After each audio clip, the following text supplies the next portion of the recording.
네, 안녕하세요. 주토피아 그리고 KB자산운용 구독자 여러분, 이데일리 이은정입니다. 오늘은 KB자산운용의 김대영 글로벌 운용본부 이사님을 모시고 최근 변동성이 큰 중국 증시에 대해서 얘기를 나눠보려고 합니다. 안녕하세요, 이사님. 네, 안녕하세요. 네. KB자산운용 글로벌 운용본부의 김대영입니다. 네, 이사님께서는 대한투자증권을 거쳐서 하나 UBS 자산운용 그리고 현재 KB자산운용까지 업계에서 20년 이상 몸담아 오신 것으로 아는데요. 네, 회사와 현재 계신 글로벌 운용본부에 대한 소개 부탁드리겠습니다. 네, 저희 KB자산운용은 많은 분이 잘 알고 계시는 KB금융그룹의 대표적인 계열 회사 중 하나입니다. KB금융그룹 및 투자자분들의 자산을 늘리기 위해 불철주야 투자하고 있는 한국의 대표적인 운용사고요. 해외 투자에 대한 관심 확대로 저희 글로벌 운용본부는 성장하는 KB자산운용 내에서도 가파른 성장을 거듭하고 있습니다. 이름처럼 글로벌 자산에 투자를 하고 있고요. 특히 중국 주식에 강점을 가지고 있습니다. 네, 이사님께서는 2007년부터 글로벌 운용본부에 계신 거잖아요. 네네. 네, 그래서 특히 중국 펀드들도 폭넓게 다루시면서 글로벌 금융위기나 그런 여러 가지 증시 상황에 대응해 오셨을 텐데 네네. 최근에도 중국 증시가 심상치 않습니다. 아무래도 좀 규제 이슈가 큰 것 같은데 그 배경과 내용이 좀 궁금합니다. 네, 맞습니다. 최근에 변동성이 굉장히 큰데요. 제가 2000년에 금융업계에 입문하고 나서 정말 많은 일이 있었던 것 같습니다. 최근 가장 이슈가 됐던 부분은 중국 규제 관련 이슈였고요. 사교육 관련 규제입니다. 휴일 및 방학 기간 교과 과정을 금지를 했고요. 가장 주요했던 부분은 이런 업체들을 비영리 법인화하겠다라는 부분이 있었습니다. 그게 자본시장에 굉장히 큰 충격을 미쳤군요. 그래서 시장이 이제 폭락하는 사태가 일어나게 되었습니다. 그리고 이런 규제가 다른 부분까지 이제 퍼지게 됐죠. 부동산 관련 규제라든가 아니면 의료 관련 규제들이 나오지 않을까라는 어떤 광범위한 우려를 불러일으켰고요. 그래서 시장이 좀 연쇄적으로 빠지게 되었습니다. 이전에도 시장에서 규제 관련 이슈들이 굉장히 많았었는데 이번에 특히 그 사교육 관련 규제가 시장에 굉장히 큰 영향을 미쳤던 게 이런 사교육 업체의 핵심 사업 부분에 거의 망가뜨리는 수준의 이제 규제였기 때문에 그렇습니다. 그러니까 영리법인을 비영리법인화하겠다라고 이제 방향을 정해줬기 때문에 그런 거였고요. 여러 가지 이슈가 있고 앞으로도 있을 수 있지만 이번에 사교육 규제 관련해서 이제 중국 정부의 어떤 배경을 생각을 해보면 출산율 제고를 위해서 중국도 이제 출산율이 큰 문제이기 때문에 출산율 제고를 위한 가계지출 부담이 이제 명목적인 이유였는데요. 그 뒤에는 이런 학생과 학부모들의 시간적, 재정적 부담을 덜어주겠다라는 것도 있겠지만 시진핑 정부가 어떤 정권 공고화 연장을 위해서 뭔가 어떤 민생을 좀 돌봐야 되는 그런 부분이 많이 고려되지 않았나 이런 생각도 하게 됩니다.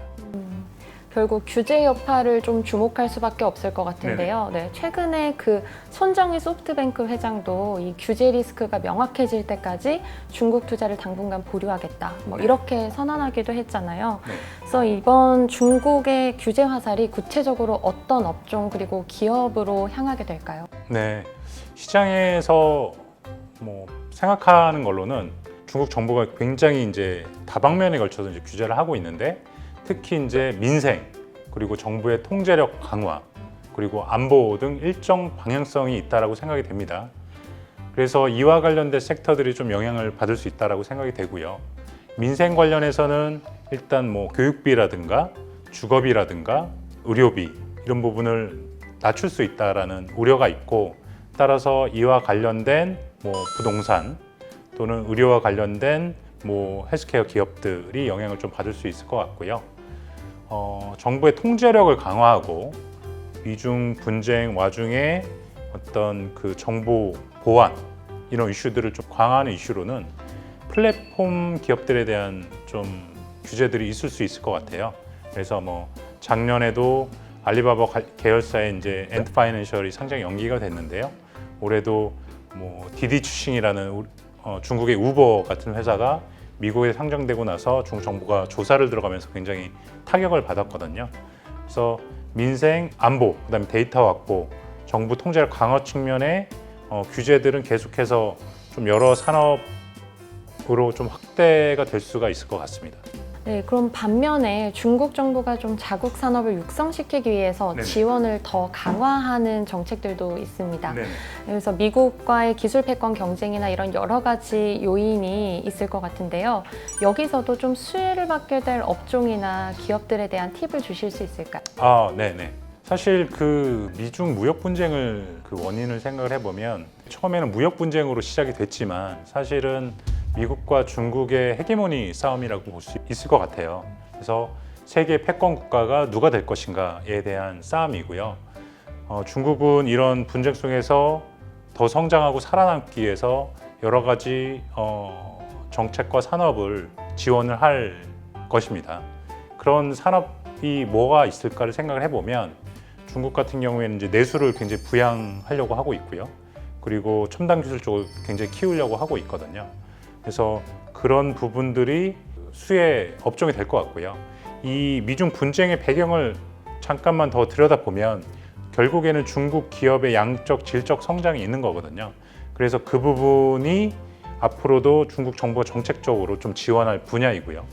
일례로 중국 정부 기업의 양적 성장에 대해서 살펴보면 미국의 이제 유명 경제지 이제 포춘지에서 글로벌 500대 기업을 매년 발표를 하는데 2020년 처음으로 중국 기업의 수가 미국 기업 수를 뛰어넘었습니다. 처음 있는 일이었고요. 유일한 일이었죠. 올해도 얼마 전에 발표가 됐는데 이 격차가 더 벌어졌어요. 그래서 중국 기업이 이렇게 성장을 하고 있고 질적으로도 실제로 국제 특허 출원 건수를 보면 중국이 미국을 2019년에 제치고 작년에도 이 격차가 더 벌어져서 미국을 제치고 좀 1위를 차지하기도 했습니다. 근데 이런 분야들을 생각을 해보면 굉장히 이제 첨단 기술 쪽 분야들이 많거든요. 앞으로 이제 미래 먹거리가 되는 산업들. 그래서 뭐 내수라든가 아니면 이런 첨단 기술 쪽으로 미래 먹거리가 되는 산업들 같은 경우에는 미국과 중국이 각축을 벌이고 있고 중국 정부는 어떻게든 성장시켜서 확대하고 또 살아남고 확대시키려는 방향을 갖고 있기 때문에 이런 부분에서 사업을 영위하는 기업들이나 어떤 섹터들의 경우에는 수혜를 좀 받을 수 있을 거라고 생각을 합니다. 결국 이제 사회주의 체제 안정성을 강화하기 위한 어떤 중국 정부의 규제, 또 뭐 미중 갈등이나 아니면은 기술 자립화 이런 것 모든 성향들이 좀 혼재되면서 네네네. 좀 지금과 같은 혼란이 있는 것 같은데요. 그러면 이렇게 변동성이 큰 중국 증시에 지금 투자하는 게 맞는 걸까요? 이렇게 중국 시장이 변동될 때마다 조금 많이 당황하시고 네. 저도 그렇고 좀 우울하긴 한데 저는 지금 이 상황이야말로 이런 상황이 올수록 당연히 그리고 더더욱 중국 주식에 투자를 해야 된다고 생각을 합니다. 주식 투자를 하면서 특히 중국 시장에 투자를 하면서는 변동성을 꼭 염두를 해둬야 될 것 같아요. 그 주식의 속성이라는 것 자체가 매일매일 가격이 변하기 마련이고요. 근데 사실 어떤 기업이나 아니면 경제 또는 시장의 본질적인 부분이 타격을 받지 않는다면 이런 가격 변동 또는 어떤 이런 가격 폭락이나 하락이 장기적으로는 굉장히 좋은 투자 기회가 될 수가 있거든요. 그래서 중국의 어떤 경제 또는 중국 기업의 본질적인 어떤 경쟁력, 성장성이 영향을 받지 않는다면 오히려 지금 같은 경우에는 굉장히 좋은 투자 기회가 될 수 있다라고 생각이 됩니다. 네, 말씀 주신 것처럼 좀 규제를 피해서 투자 기회를 엿볼 수 있을 것 같은데, 근데 이제 개인들은 이 증시가 막 오르내리는 상황에서 시시각각 투자 전략을 수립하기가 쉽지 않잖아요. 네네네. 그래서 혹시 뭐 좀 방법은 없을까요? 네. 맞습니다. 그 정부 규제라는 건 근데 사실 그 범위나 시기나 강도를 특정하기는 굉장히 좀 어려운 부분이 있어요. 그래서 이런 부분을 다 생각해서 투자하기는 좀 쉽지는 않은데 사실 중국 시장은 여러 리스크가 상존하고 있기 때문에 과도하게 소수의 기업에 집중해서 투자를 하는 건 조금 위험할 수 있다고 생각이 되고요. 중국 시장과 같은 이머징 시장에 투자를 할 때는 적정하게 분산을 해서 또 너무 분산할 필요는 없지만 적정하게 분산을 해서 투자를 해 나가는 것이 이런 위험성을 좀 줄이면서도 중국의 어떤 중국 기업의 성장성을 향유할 수 있는 좋은 방법이라고 생각이 되고요. 그런 면에서는 펀드를 통해서 접근을 하는 게 굉장히 좋은 방법이라고 생각이 됩니다. 특히 어떤 시장이 공포감에 과도하게 하락하는 경우에는 시장에 접근하기에 굉장히 앞서 말씀드렸듯이 좋은 시기라고 생각이 되고요. 그래서 이렇게 좀 시장에 충격을 받을 때 시스템적으로 멈추지 않고 투자하는 그런 방법을 개발하는 또는 마련해 놓는 게 굉장히 중요하다고 생각이 되고요. 개인 투자자들 입장에서는 사실은 이렇게 시장이 하락하게 되면 이제 공포감에 젖어서 당분간 시장을 안 보게 되거나 아니면 하고 있던 투자를 멈추게 되는 경향이 있어요. 그래서 이런 것들을 좀 효율적으로 방지하기 위해서 시스템적인 장기 투자를 저는 굉장히 권장을 해드리고 있는데요. 이거를 뭐 한 예를 들자면 내가 들어오는 뭐 수입의 일부 또는 뭐 퇴직연금이면 연금의 일부를 항상 먼저 일정 부분이 이런 중국 펀드에 투자될 수 있도록 설정을 해놓는 거죠. 퇴직연금 같은 경우도 이제 펀드를 골라서 이제 설정을 해놓을 수가 다 있으시고 또는 적립식 펀드 같은 경우도 수입의 일정 부분이 뭐 자동 이체되게 할 수 있으니까요. 그게 이제 미리 뭐 받으면 바로 이제 소비하고 투자하기보다는 투자가 먼저 자동으로 이루어지는 또는 장기적으로 이런 때 멈추지 않고 투자할 수 있는 시스템을 마련해 놓는다면 장기적으로 굉장히 좋은 수익률을 볼 수 있다고 생각합니다. 네, 방금도 뭐 펀드들 말씀 주셨지만 네, 중국 관련 펀드에도 이제 종류가 굉장히 다양하잖아요. 네네. 그럼 지금과 같은 증시에서는 약간 어떤 펀드를 노리면 좋을지 뭐. 네, 맞습니다. 중국 관련해서도 굉장히 시장이 넓기 때문에 여러 가지 펀드가 있고요. 저희 회사 내에서도 중국 본토 에이주 펀드, 이제 중국 본토에 좀 집중적으로 투자하는 펀드고요. 또는 통중국 고배당 펀드, 또는 통중국 4차 산업 펀드 이런 펀드들이 있습니다. 저희 이제 통중국이라고 이름이 붙은 펀드들 같은 경우에는 통으로 중국 전체를 다 투자한다는 그런 컨셉이거든요. 그래서 뭐 홍콩, 뭐 대만 또는 미국 상장 중국 주식, 중국 본토 주식 모두 다 투자를 하고 있고 굉장히 중국 관련 투자 기회를 모두 다 활용하는 펀드라고 생각하시면 되고요. 중국 본토 A주 펀드 같은 경우에는 중국 본토 A주의 어떤 중국 정책에 가장 부합하면서 긍정적 영향을 받을 수 있는 그런 섹터, 뭐 소비라든가 아니면 정보기술 또는 소비 관련 소재에 집중적으로 투자를 하고 있는 펀드입니다. 그래서 사실은 이머징 마켓의 특성상 이런 규제 리스크도 있고 여러 가지 다양한 리스크가 있기 때문에 저는 항상 이제 분산 투자하는 걸 권해드려요. 권해드리고 다만 이 시기에 어느 한 펀드를 딱 집어서 투자를 하자면 단기적으로는 중국 본토 에이주 펀드가 조금 이런 규제 이슈에서는 조금 더 방어력이 높을 거로 생각이 되는 상황이고요. 근데 앞서 말씀드렸듯이 성공적인 투자를 위해서는 이런 좋은 펀드들의 분산해서 그리고 시스템적으로 장기적으로 투자를 하시는 게 굉장히 중요할 것 같습니다. 네, 그리고 지금까지 중국 증시 상황 그리고 대응 전략에 대해서 말씀해 주셨습니다.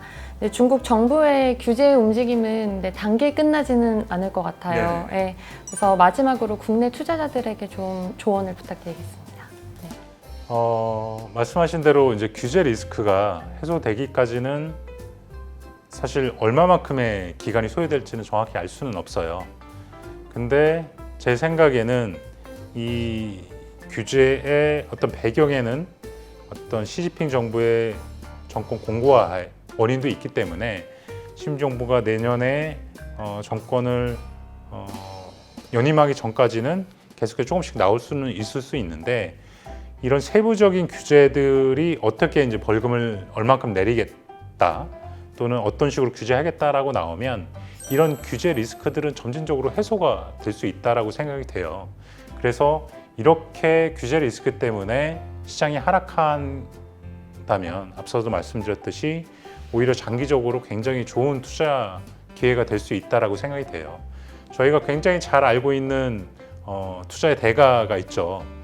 워런 버핏이라는 모두 다 한 번쯤은 들어보셨을 이름인데 그분이 굉장히 강조하시는 투자 격언 중에 하나가 모두가 욕심을 낼 때는 조금 두려워하고, 그리고 모두가 두려워할 때는 조금 욕심을 내려고 노력을 한다라고 이제 말씀을 해주셨는데, 그게 굉장히 옳은 얘기고 또 말은 쉽지만 실제로 막상 실천하기는 굉장히 쉽지가 않은 겁니다. 예.